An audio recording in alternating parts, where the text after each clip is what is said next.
क्या आप जानते हैं, ये संभव है कि कोई व्यक्ति मंदिर जाए, जप करे, धर्म ग्रंथों का पाठ करे, यहाँ तक कि दीक्षा भी ले ले, और फिर भी भीतर से जागृत आत्मा यानी बॉर्न अगेन सोल न बना हो? यही है आज का सबसे बड़ा भ्रम। लोग समझते हैं कि धर्म का अभ्यास आत्मा के जागरण के बराबर है, पर वास्तव में बाहरी आचरण से अधिक महत्वपूर्ण है आंतरिक रूपांतरण। देखिए, आत्मा का पुनर्जन्म यानी स्पिरिचुअल रीबर्थ केवल एक संस्कार नहीं है, ये तो एक भीतर की क्रांति है, जहां अहंकार समाप्त होता है और आत्मा ईश्वर के साथ पुनर्मिलन का अनुभव करती है। जैसा परमहंस योगानंद जी ने कहा था, सच्चा धर्म कोई मत या संस्था नहीं है, ये तो आत्मा का जागरण है जो तुम्हें ये अनुभव कराए कि भगवान तुम्हारे भीतर हैं। तो आज हम उन 7 संकेतों पर चर्चा करेंगे जो बताते हैं कि कोई व्यक्ति अभी तक वास्तविक आत्मिक जागरण तक नहीं पहुंचा है, भले ही वो बाहर से धार्मिक दिखे, पूजा करे या समाज में साधु कहलाए। याद रखिए, ईश्वर को हमारे कर्मों का प्रदर्शन नहीं चाहिए, उन्हें चाहिए आत्मा का समर्पण।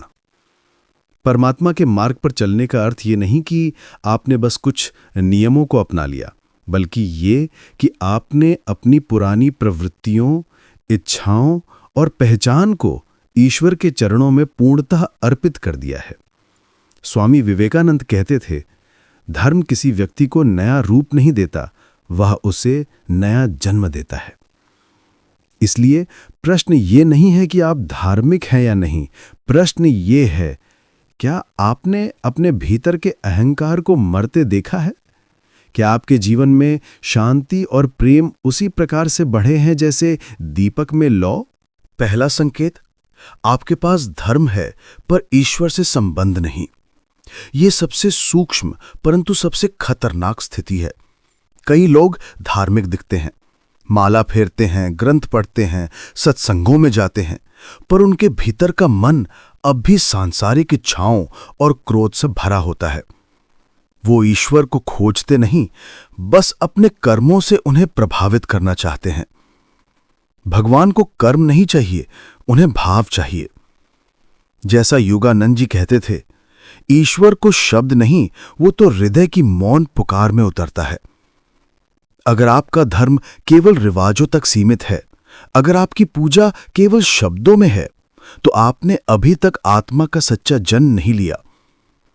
क्योंकि आत्मा तब जन्म लेती है जब व्यक्ति का हृदय पहली बार यह स्वीकार करता है, मैं कुछ नहीं हूं, केवल तू ही है।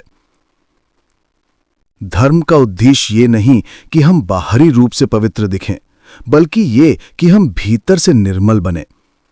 जो व्यक्ति ईश्वर से वास्तविक संबंध बनाता है, वो हर प्रार्थना में, हर श्वास में, हर कर्म में उसकी उपस्थिति को अनुभव करता है। दूसरा संकेत, जब आपने दीक्षा तो ली, पर आत्मा का पुनर्जन्म नहीं हुआ। आप हर दिन मंदिर जा सकते हैं, हर व्रत उपवास निभा सकते हैं, गले में रुद्राक्ष या तिलक धारण कर सकते हैं, पर फिर भी उस परम सत्य को खो सकते हैं जो भीतर आत्मा को जागृत करता है। कल्पना कीजिए, एक पति जिसने अपनी पत्नी की उंगली में तो विवाह की अंगूठी पहना दी, पर उसके बाद कभी प्रेम से बात नहीं की, कभी उसकी भावनाओं को नहीं समझा। वो बाहर से विवाहिता दिखता है, पर भीतर से अभी भी अकेला, अलग थलग, स्वार्थी है। विवाह की अंगूठी अगर संबंध के बिना है, तो वो बस एक आभूषण है, भावनात्मक संबंध नहीं। उसी तरह बाहरी धार्मिकता बिना भीतर की भक्ति के सिर्फ एक आडंबर यानी इल्यूजन है, जहां पूजा है पर उपस्थिति नहीं, जहां श्लोक हैं पर आत्मा मौन है। सवाल ये नहीं कि क्या आप भगवान के बारे में जानते हैं, सवाल ये है, क्या भगवान आपको पहचानते हैं? क्या आपके हृदय ने उन्हें अपना बनाया है? परमहंस योगानंद जी ने कहा था, ईश्वर को केवल स्मरण से नहीं पाया जाता है, बल्कि सतत संगति से पाया जाता है, जब हर क्षण तुम्हारा मन उसकी उपस्थिति में जगे। आध्यात्मिक संबंध कोई साप्ताहिक पूजा नहीं, ये तो एक दैनिक मिलन है, जहां आत्मा हर दिन अपने भीतर के ईश्वर से संवाद करती है। ईश्वर को केवल मंदिर में बुलाया नहीं जाता, उन्हें भीतर के मंदिर में स्थापित किया जाता है। वो स्थान जहां मन समर्पित हो, जहां अहंकार गिर जाए, जहां आत्मा कहे मैं नहीं, केवल तू ही है। इसलिए धर्म केवल हाथ उठाने का विषय नहीं, ये जीवन उठाने का विषय है।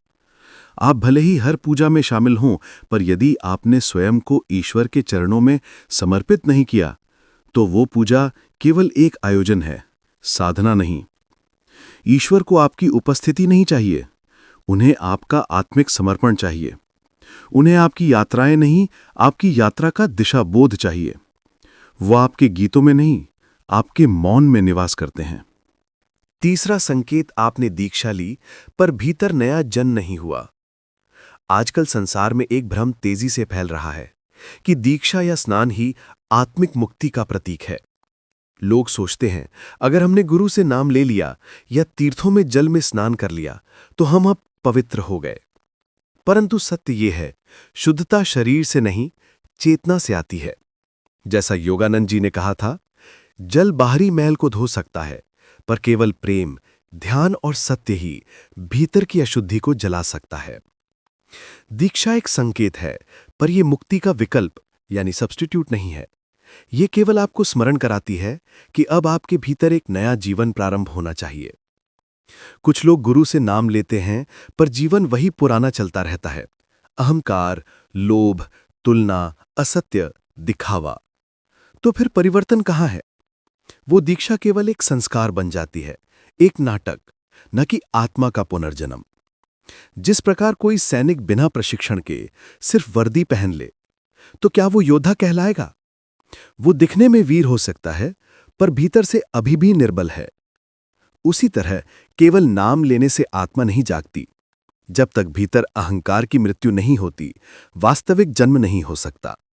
गंगा का जल केवल स्पर्श देता है, परंतु साधना का जल भीतर को धो देता है। वास्तविक स्नान तब होता है जब मन के विचार निर्मल हों, हृदय में क्षमा का प्रवाह बहे और आत्मा पुनः अपनी दिव्यता को पहचान ले। योगानंद जी कहते थे, जिस क्षण मनुष्य अपने भीतर ईश्वर को अनुभव करता है, उसी क्षण वो पुनर्जन्म लेता है, चाहे उसने कभी कोई दीक्षा न ली हो। इसलिए ये प्रश्न अपने आप से पूछिए, क्या आपके भीतर सच में कोई नया जीवन जन्मा है? क्या आपके विचारों की दिशा बदली है? क्या आपके कर्मों की गंध पवित्र हुई है? क्योंकि यदि जीवन वैसा ही है, तो संभव है अभी तक पुराना मन जीवित है, नया नहीं। आज संसार में बहुत से लोग हैं जिन्होंने कर्मकांड किए हैं, पर परमात्मा को नहीं जाना। उन्होंने मंदिर के फेरे लिए, पूजा की, माला फेरी, पर कभी भीतर झांककर आत्मा की पुकार नहीं सुनी। और यही है आध्यात्मिक नींद का सबसे गहरा रूप, जब हम समझते हैं कि हमने भगवान को पा लिया है, पर वास्तव में हमने अभी तक अपने स्वयं के भीतर के परमात्मा को देखा ही नहीं है। आप किसी नदी में स्नान कर सकते हैं, किसी गुरु से दीक्षा ले सकते हैं, पर यदि आपके भीतर पश्चाताप, परिवर्तन और समर्पण नहीं आया, तो वो केवल एक अनुष्ठान था, आत्मिक पुनर्जन्म नहीं। जैसा योगानंद जी कहते हैं, तुम्हें जल में नहीं, चेतना में स्नान करना है। जब तक तुम्हारा मन अपने अहंकार से मुक्त नहीं होता, तब तक हर तीर्थ केवल जल ही रहेगा, गंगा जल नहीं। आत्मिक जन्म केवल तब होता है जब मनुष्य भीतर से मरता है, अपने पुराने स्वरूप के प्रति। जब वो अपने मैं को जलाकर कहता है, अब मैं नहीं, केवल तू ही है। सच्चा धर्म कभी परंपरा नहीं होता, वह तो जीवित अनुभव होता है। तुमने दीक्षा क्यों ली? क्योंकि तुम्हारे माता पिता ने कहा था, या क्योंकि तुम्हारी आत्मा उस पथ की ओर पुकार रही थी? यदि तुम्हारा निर्णय प्रेम से नहीं, परंपरा से था, तो तुमने केवल रस्म निभाई, परमात्मा का स्पर्श नहीं पाया। दीक्षा का अर्थ है आत्मा का पुनर्जन्म। जैसे राख से फीनिक्स उठता है, वैसे ही साधक अपने पुराने कर्म, वासनाएं और भ्रम छोड़कर एक नए चेतन जीवन में प्रवेश करता है। अगर दीक्षा के बाद भी तुम वही हो, वही क्रोध, वही अहंकार, वही असंयम, तो समझ लो जल ने तुम्हारे शरीर को छुआ, आत्मा को नहीं। परमात्मा का स्पर्श तभी होता है जब भीतर परिवर्तन उतरता है। परिवर्तन बिना परिवर्तन का अभिनय केवल धार्मिक अभिनय है, आध्यात्मिक सत्य नहीं। योगानंद जी ने कहा था कि पुनर्जन्म का अर्थ मृत्यु के बाद नहीं, मन की मृत्यु के बाद है। जब अहंकार मरता है तब आत्मा जन्म लेती है। चौथा संकेत, जब तुम्हें ईश्वर के वचन की भूख नहीं रहती। जो आत्मा सच में जन्म लेती है वो भूखी होती है, सत्य के लिए, ज्ञान के लिए, शांति के लिए। पर जब किसी व्यक्ति का मन केवल बाहरी अनुष्ठानों में रम जाता है तो भीतर की भूख मर जाती है। जैसे एक बच्चा दूध के बिना जीवित नहीं रह सकता, वैसे ही एक जागृत आत्मा ईश्वर के ज्ञान के बिना नहीं रह सकती। अगर तुम्हें दिनों तक शास्त्र पढ़ने, ध्यान करने या ईश्वर से संवाद करने की इच्छा नहीं होती, तो ये संकेत है कि आत्मा अभी जीवित नहीं हुई, वो केवल शरीर में कैद है। हम अपने शरीर को रोज 3 बार खिलाते हैं, पर आत्मा को सप्ताह में 1 बार भी नहीं। फिर हम आश्चर्य करते हैं कि भीतर से शांति क्यों नहीं आती।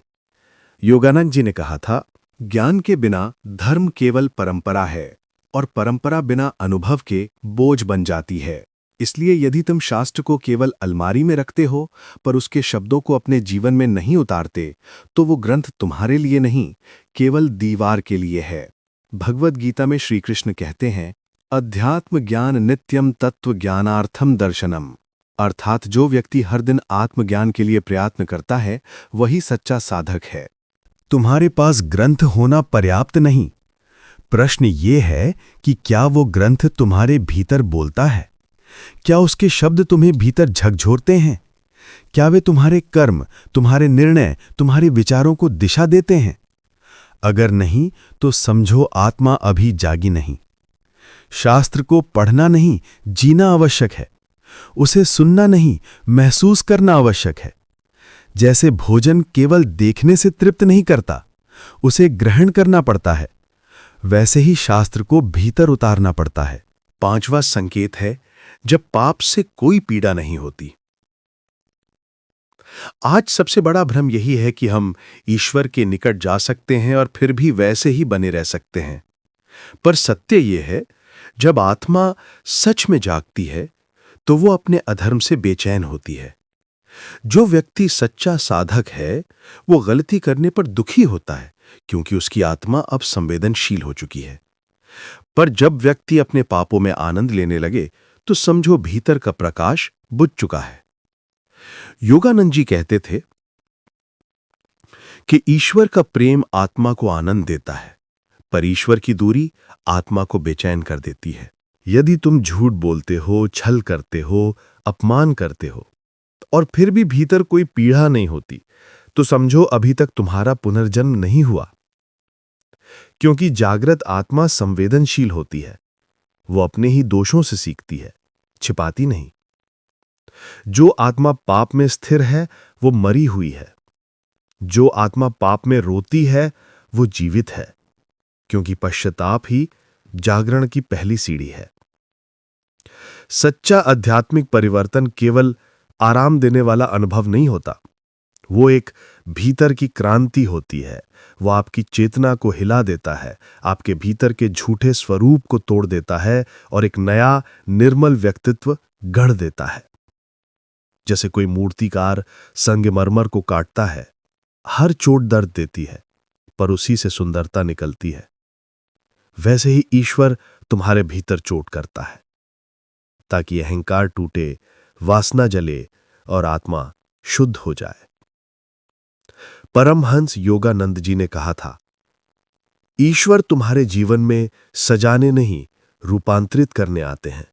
वो भीतर की टेबल पलट देते हैं, तुम्हारे मन के व्यापारिक मंदिर में से लालच और अहंकार को बाहर निकाल देते हैं। जब आत्मा पुनर्जन्म लेती है, वह पाप से समझौता नहीं करती, वह युद्ध घोषित करती है। ये युद्ध बाहरी नहीं बल्कि भीतर का है, जहां एक ओर मन का आकर्षण है और दूसरी ओर आत्मा की पुकार। जो साधक वास्तव में ईश्वर के मार्ग पर है, वह अपनी गलतियों से भागता नहीं, उनसे सीखता है। वह पाप पर गर्व नहीं करता, वो पश्चाताप में आनंद पाता है। उसकी आत्मा संवेदनशील हो जाती है। हर झूठ, हर छल, हर असत्य उसे चुभने लगता है। यही संकेत है कि भीतर ईश्वर कार्य कर रहे हैं। यदि तुम किसी गलत कर्म के बाद भी शांति से सो सकते हो तो समझो तुम्हारी चेतना अभी नहीं जागी। पर यदि तुम किसी गलती के बाद बेचैन हो जाते हो तो जान लो भीतर की आत्मा जीवित है। योगानंद जी कहते थे, सच्ची मुक्ति पाप से भागने में नहीं बल्कि उसे देखकर कहने में है कि अब ये मैं नहीं हूं। परिवर्तन का अर्थ पूर्णता यानी परफेक्शन नहीं है, ये तो प्रोग्रेशन है। कोई साधक तुरंत सिद्ध नहीं होता, पर वो हर दिन थोड़ा बेहतर बनता है, थोड़ा अधिक शांत, थोड़ा अधिक विनम्र, थोड़ा अधिक ईश्वरमय। श्रीमद् भगवद गीता में भगवान कृष्ण कहते हैं, धर्मात्मापि चेद मामेकम शरणम गच्छति सदैव स मतः साधो। अर्थात जो गलती करके भी बार बार मेरे चरणों में लौटता है वो भी मेरे लिए साधु है, क्योंकि उसकी दिशा सही है। जो व्यक्ति सच में जागृत है वो अपने भीतर एक द्वंद्व महसूस करता है। शरीर चाहता है सुख, आत्मा चाहती है सत्य। वो हर दिन उस युद्ध में उतरता है और हर बार थोड़ा और जीतता है। अब खुद से ये प्रश्न पूछो, क्या तुम अपने दोषों से दुखी हो या उन्हें छिपाते हो?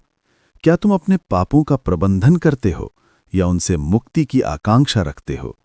क्या तुमने अपने जीवन को अपने अहंकार के चारों ओर बनाया है या ईश्वर के चरणों में समर्पण कर दिया है? कई बार हमें शैतान से नहीं, अपने बहानों से मुक्ति चाहिए, क्योंकि जब हम बार बार ये कहते हैं मैं तो ऐसा ही हूं, तो हम परिवर्तन के दरवाजे बंद कर देते हैं। परमात्मा कहता है, तुम ये दावा नहीं कर सकते कि तुम मेरे पुत्र हो और फिर भी असत्य की शैया पर सो। या तो मैं तुम्हारा स्वामी हूं या संसार।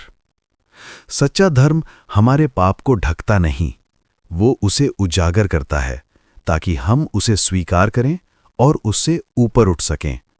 यही है पुनर्जन्म, अज्ञान से ज्ञान की ओर, अंधकार से प्रकाश की ओर, मृत्यु से अमरता की ओर। छठा संकेत, जब तुम्हारे जीवन में कोई आध्यात्मिक फल नहीं झलकता। यदि आत्मा में बीज बोया गया है तो फल जरूर आएगा, क्योंकि जीवन का नियम यही है। जो आत्मा ईश्वर के प्रेम से जागी है वो स्वाभाविक रूप से करुणा, धैर्य, प्रेम और शांति का फल देती है। पर अगर वर्षों से साधना के बाद भी तुम्हारे जीवन में न कोई विनम्रता है, न क्षमा, न प्रेम, तो ये संकेत है कि बीज अभी अंकुरित नहीं हुआ। ईसा मसीह ने कहा था, bye there fruits you shall know them. और गीता में भी यही भाव आता है, फल से वृक्ष पहचाना जाता है और कर्म से साधक। यदि तुम्हारे शब्द दूसरों को चोट पहुंचाते हैं, तुम्हारी दृष्टि तुलना में अटकी है और तुम्हारा मन अस्थिर है, तो तुम्हारी पूजा अभी भी बाहरी है। आध्यात्मिक फल क्या हैं? प्रेम जो बिना कारण हो, शांति जो परिस्थितियों पर निर्भर ना हो, धैर्य जो अपमान में भी मुस्कुराए, क्षमा जो बदले की जगह आशीर्वाद दे। परमात्मा ने जो बीज तुम्हारे भीतर रखा है वह तभी फल देगा जब तुम उसे जल दोगे, ध्यान से, सत्य से, प्रेम से। और यदि अभी तक कुछ नहीं होगा तो शायद मिट्टी को शुद्ध करने की आवश्यकता है। सच्चा परिवर्तन उपदेशों से नहीं दिखता, वह दिखता है जब लोग कहते हैं कि इस व्यक्ति में कुछ दिव्यता है जो पहले नहीं थी।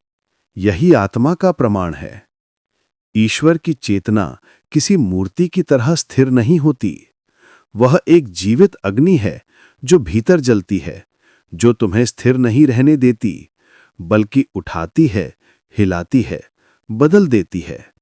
पर जब यह अग्नि बुझने लगती है तो साधक बाहर से तो धार्मिक दिखता है पर भीतर से ठंडा हो जाता है। वह भक्ति करता है पर बिना भावना के, वह शास्त्र पढ़ता है पर बिना तल्लीनता के, वह जप करता है पर बिना जगे हुए मन के। ईश्वर केवल आंशिक समर्पण नहीं चाहते, वो तुम्हारा संपूर्ण हृदय चाहते हैं। वे कहते हैं या तो पूर्ण जागो या मत जागो। आध्यात्मिक जीवन में ल्यूकवार्मनेस, उदासीनता सबसे सूक्ष्म मृत्यु है। ये धीरे धीरे आत्मा का प्रकाश बुझा देती है। कल्पना करो, अगर तुम्हारा घर आग में जल रहा हो तो क्या तुम शांति से बैठकर चाय पीते रहोगे? नहीं, तुम तुरंत उठोगे, कुछ करोगे, प्रतिक्रिया दोगे। उसी तरह जब आत्मा में सत्य की अग्नि प्रज्वलित होती है तो व्यक्ति निष्क्रिय नहीं रह सकता। वो उठ खड़ा होता है अपने भीतर के अंधकार के विरुद्ध। लेकिन जो आत्मा आध्यात्मिक रूप से सो गई है वो धुएं को सूंघती है पर उठती नहीं। वो भीतर की चेतावनी सुनती है पर उसे दबा देती है। वो जानती है कि आत्मा पुकार रही है पर कहती है फिलहाल नहीं। यही उदासीनता, यही स्पिरिचुअल इंडिफरेंस साधना का सबसे बड़ा शत्रु है। भगवत गीता में श्री कृष्ण कहते हैं, उत्तिष्ठ जागृत प्राप्य वरान्निबोधतः। उठो, जागो और उस सर्वोच्च सत्य को जानो। ईश्वर हमें बार बार जगाने की कोशिश करते हैं, ध्यान के क्षणों में, किसी पीड़ा के अनुभव में, किसी प्रेरणा के स्पर्श में। पर जब हम बार बार कहते हैं अभी नहीं, कल से ध्यान शुरू करूंगा, तो धीरे धीरे आत्मा की अग्नि मंद पड़ने लगती है। पर यह अंतिम चेतावनी नहीं, यह निमंत्रण है। ईश्वर कह रहे हैं, उठो हे आत्मा, मैं अभी भी तुम्हारे भीतर प्रतीक्षा कर रहा हूं। भले ही तुम्हारा दीपक मंद हो गया हो, पर एक सांस, एक आह, एक स्मरण फिर से उसे प्रज्वलित कर सकता है। योगानंद जी कहते थे, ईश्वर के साथ तुम्हारा संबंध भी श्वास की तरह है। उसे केवल याद करो और वह फिर से बहने लगेगा। इसलिए यदि तुम्हारा ध्यान ठंडा पड़ गया है तो भयभीत मत हो, बस ईमानदार हो जाओ। सच्चा साधक असफल नहीं होता, वह बस बीच बीच में रुक जाता है। पर हर रुकावट भी एक आह्वान होती है कि फिर से उठो, फिर से ध्यान करो, फिर से जलो। 7वां संकेत, जब विश्वास भगवान में नहीं प्रतीकों में हो।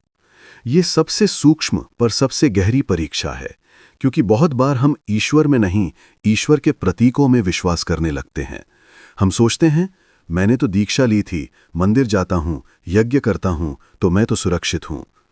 परमात्मा पूछते हैं, क्या तुम मुझ में हो या केवल मेरे संस्कारों में? जैसे कोई व्यक्ति नाव के बगल में खड़ा हो और कहे, मैं सुरक्षित हूं, मेरे पास लाइफ जैकेट है। पर यदि वो पानी में ही खड़ा है तो लाइफ जैकेट उसे केवल कुछ क्षणों तक बचाएगी, न कि समुद्र की लहरों से। वो केवल नाव में बैठने से सुरक्षित होता है, और वो नाव है परमात्मा का साक्षात्कार। धर्म का अर्थ है परमात्मा में प्रवेश करना, न कि केवल धर्म के नामों में रहना। योगानंद जी ने कहा था, धर्म का उद्देश्य भगवान की खोज नहीं, बल्कि अपने भीतर उस दिव्य सत्ता को पहचानना है जो पहले से वहां है। हम बहुत बार अपने कर्मकांड, परंपराओं या गुरु की कृपा पर निर्भर रहते हैं, पर इन सब का उद्देश्य एक ही है कि वे हमें भीतर के परमात्मा तक पहुंचा दें। अगर तुमने रास्ते को ही मंजिल समझ लिया तो यात्रा अधूरी रह गई। ईश्वर केवल कर्मों से प्रसन्न नहीं होते, वो हृदय की सच्चाई देखते हैं। जो व्यक्ति प्रेम से भक्ति करता है, भले ही उसे कोई शास्त्र याद न हो, वह भी मुक्त हो जाता है। और जो केवल कर्म करता है पर भीतर से निर्जीव है, वह केवल दिखावे में फंसा रहता है। गीता कहती है, श्रद्धावान लभते ज्ञानम तत्परः संयतेन्द्रियः, यानी श्रद्धा ही ज्ञान की जननी है। श्रद्धा केवल शब्दों में नहीं होती, वह आत्मा की निष्ठा में होती है। इसलिए अपने आप से पूछो, क्या तुम्हारा विश्वास ईश्वर में है या उसकी प्रतिमा में? क्या तुम्हारा ध्यान गुरु के नाम में है या उनके प्रकाश में? क्या तुम्हारी भक्ति शब्दों में है या अनुभूति में? सच्चा विश्वास किसी प्रणाली, संस्था या पूजा में नहीं, बल्कि उस दिव्य शक्ति में है जो तुम्हारे भीतर साक्षात विराजमान है। प्रिय साधक, अपने आप से ये प्रश्न पूछो, क्या तुम्हारा विश्वास केवल एक क्षणिक अनुष्ठान है या एक नित्य समर्पण? क्या तुमने ईश्वर के चरणों में कुछ पल बिताए या जीवन भर उनके चरणों में जीना सीखा?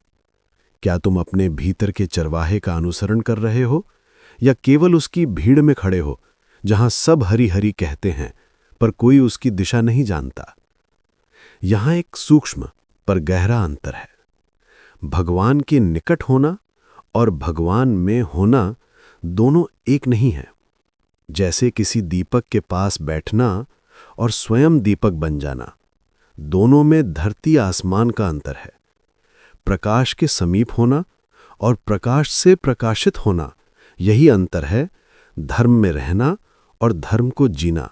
यही कारण है कि बहुत से लोग मंदिर में वर्षों तक जाते हैं, मंत्र जपते हैं, दिए जलाते हैं, पर भीतर वही अंधकार रहता है, क्योंकि उन्होंने मंदिर का मार्ग देखा पर अपने अंतर के मंदिर में प्रवेश नहीं किया।